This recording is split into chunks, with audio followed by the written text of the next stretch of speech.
Did you tell him that? Yeah, oh yeah, I'd always Yeah. said, you know, visit him, I like this, I don't like that, and so forth. And then in the summer of 47, it was, and the first spatter drip poured paintings came. But I thought he was a great painter before that. The one thing I wanted to quote to you and ask you about, because it seems close in language to things you said about him at the time, was the statement of purpose he did for the Guggenheim Award in 47. I intend to paint large movable pictures which will function between the easel and the mural. I believe the easel picture to be a dying form, and the tendency of modern feeling is towards the wall picture or mural. I believe the time is not yet ripe for a full transition from easel to mural. The pictures I contemplate painting would constitute a halfway state and an attempt to point out the direction of the future without arriving there completely. Now, he expressed himself damn well, you know? What is it? Yeah, it's lovely. Hard-headed. What do you think he means by the time being not yet ripe? God, I have to talk about myself here. Damn it, I had been carrying on about the demise of the easel painting quite wrongly. So, someone said, I got the idea from him. No, it was yeah. And after Pollock gave some interview about not wanting to do easel paintings, not the Guggenheim statement wasn't quoted. I had to say to him, Pollock, never listen to what's written about you. Yeah. Because I'd written this piece in Partisan Review about the easel painting, you know, and no beginning, middle, and ending. When he said to an interviewer that these pictures had no beginning, middle, and I said, oh, Jackson, can't hear that. You're repeating what I said in Partisan Review, and don't you know better? I was wrong. Damn it. What did I he was say wrong. to that? Well, he got sheepish about it, that's all. And I thought this was highfalutin intellectual journalism on my part.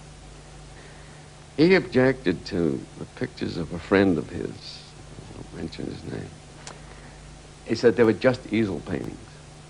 And I knew what he meant. They were still easel paintings, but just easel paintings. Well, Pollock's own pictures remained easel paintings to the end. Even the so-called, the long ones, the friezes, which were very startling at the time. Now that other painters have done these long, narrow paintings. But at the time, and I remember calling them friezes, Sir Herbert Ebbets.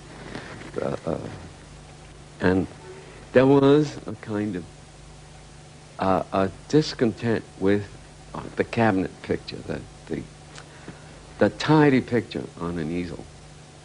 And then in the next generation, that question seemed to get blown away. Yes.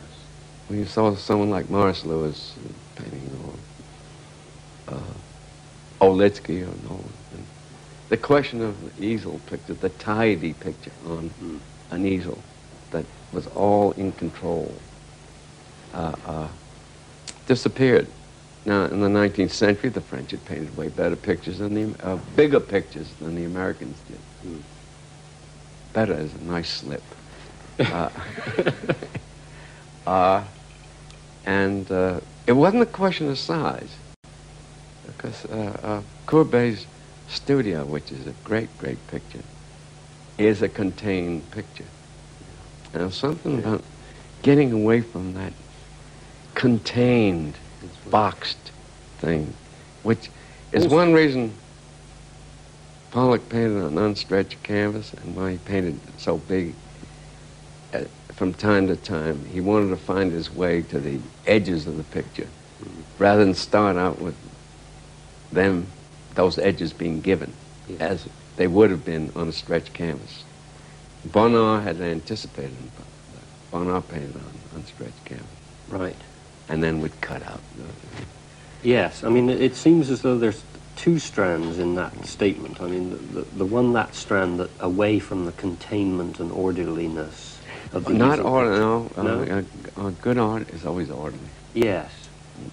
All right. You find a new kind of order, that's all. Yes. Neatness, perhaps. It was what by then had become, especially since Cezanne. Cezanne had been more conscious of the shape of the format than anyone before.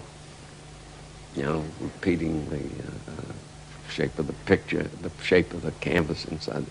And that had become, I mean, Cubism had driven that home. Yeah.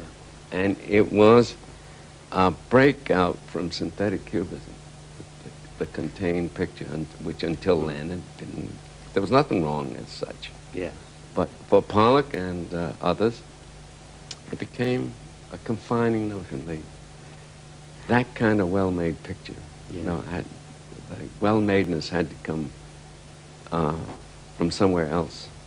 You time and again say in the 40s, right, that it seems as though, I mean, the main course of modern art is not a course which is all about the kind of desperation and violence and, you know, intense, morbid alienation, right, of modern experience. But yeah. these guys put art together in a kind of cooler, in some ways more ruthless, right, hedonistic way. Apollinian. Yes. Apollinian, you know. Now, Pollock isn't Apollonian, No, is he? he's not. He's Dionysian. Yes. And don't you think that's a sort of serious tension between you and his art? It's not just you standing above his art and trying to take your distance. It's you confronting an art that you think you know is great. It's, you know, you're trusting to your experience of it, and yet it's a problem for you.